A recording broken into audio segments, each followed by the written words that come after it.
Well, I've hoped you've enjoyed working through Why I Trust the Bible. I hope that you've asked the honest questions and debated the different options and have come to your own conclusions, because as I said in the introduction, until you do that, you'll never really trust it.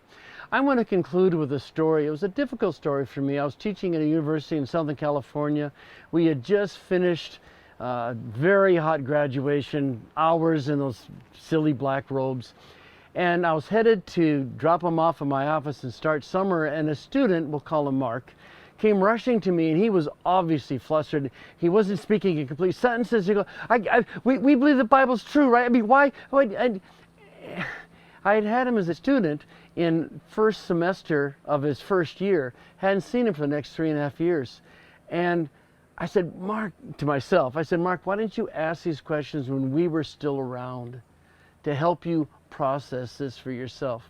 But when I sat down, I thought to myself, well, why do I believe that the Bible is true? Well, I came up with 3 basic answers.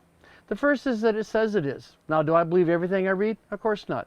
But I don't think I believe the Bible was from the mouth of God unless it said it was from the mouth of God. That's its starting point.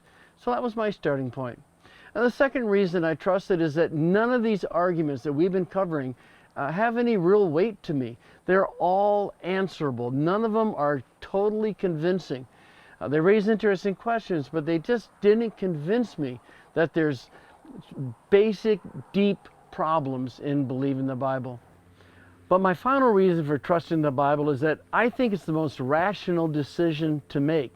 Now, you don't normally think about believing and rationale in the same sentence, but understand that whatever your base convictions are, your core foundational beliefs, they are beliefs. Whether you're in Islam or Hinduism or Buddhism, whether you are a spiritual person or whether you're an atheist or an agnostic, those are all positions of faith. You can't prove any of them, just like I can't prove Christianity. But when I look at all the different faith systems out there, there's one that explains reality to me better than any other system, and that's Christianity. And I learn about Christianity through the Bible. I understand beauty because creation is a reflection of the beauty of God. I understand to some degree the presence of evil because I believe in Satan.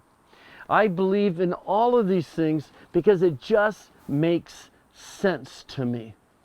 And I trust that as you think through the issues, the Bible's claims for itself, other religions' claims for themselves, that you will come to the conclusion that Christianity is true and that you truly can trust the Bible.